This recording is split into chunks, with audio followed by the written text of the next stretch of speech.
Before we get on to this moratorium on evictions, I just want to get your thoughts on the wage subsidy scheme. On a report card of the government announcement, what mark do you give? Well, it looks good. It looks good. That's what we've been asking for the last few weeks. We've got to go through the details, Pete, and put it through our caucus and shadow cabinet. But it's the sort of thing that we've been asking for a couple of weeks. The government had previously said they couldn't do it. I'm glad to see there's been a change of heart, and now we'll be able to put this hopefully through the parliament pretty quickly. Okay, so there's no doubt about whether Labor would support it or not. Well, this is the sort of thing we've asked for. I think if this was put in place 2 weeks ago, we wouldn't have seen those huge queues of people snaking out of Centrelinks around the country. And I think most people would agree that if you can, we'd much rather use taxpayers' money to keep people in their job rather than paying people unemployment benefits. The economy's been thrust into a coma. This is about trying to keep businesses on life support, keep households alive. The last thing you want at the end of this, once the virus has come and gone, is to be left with a zombie economy. And that was the real risk here. So, I'm thankful that the government has had a change of heart. The Treasurer did warn us that this is going to take many, many years to bounce back from, to recoup, and Shadow Treasurer said this morning that it might take a generation to get over. What's your thoughts on that? And does it matter how long this will take to recover? Because surely what had to be done is being done, right? Well, I think back about the global financial crisis. The advice is that, you've got to act fast and decisively. Otherwise, you're going to see unemployment go through the roof and plunged into a deep recession. The action that we took about a decade ago helped to stop unemployment going through the roof and a recession coming. And that's what these sorts of measures are about. In a sense, we're a little bit lucky here because we've been able to see what's happened overseas before it gets to us. There's about the same number of people in Australia today that have got the virus as there were in Italy 3 weeks ago. There's now about 80,000 in Italy with the virus and about 8,000 dead. Now, we can avoid that nightmare with the advantage of knowing what we've got to do to stop that. That means telling people to stay at home. The more people who stay at home, the fewer people will die.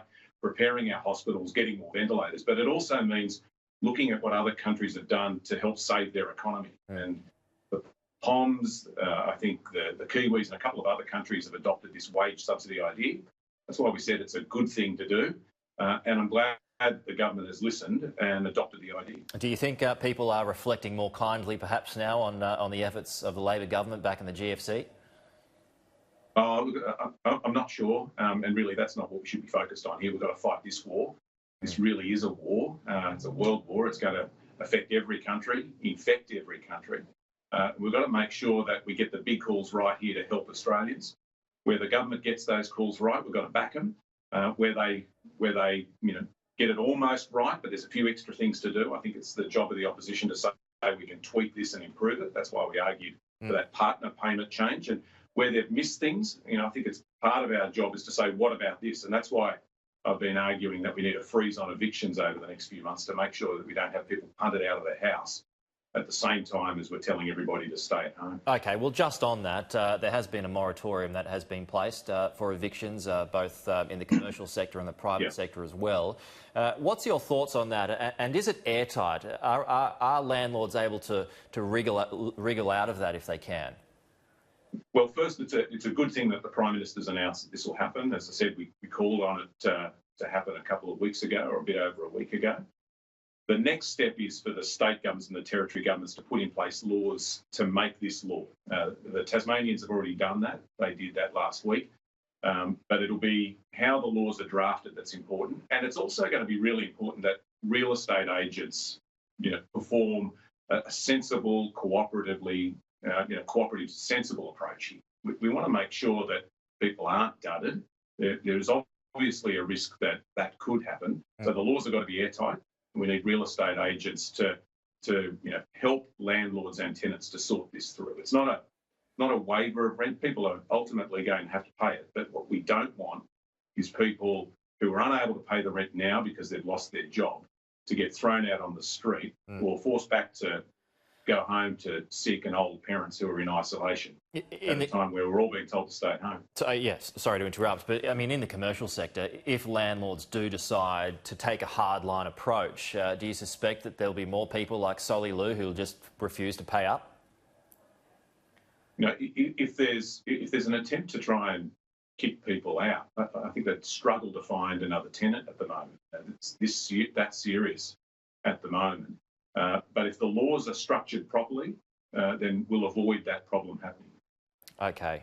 When the Treasurer and the Prime Minister talk about, you know, in the private sector, for the tenant and the landlord to just sort of sit down and have a chat and talk about it, is it really that simple?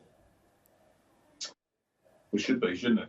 You know, I think most Australians get it. They realise how difficult this situation is. If you don't have money coming in the door, if you don't have customers, you don't have money to pay the rent.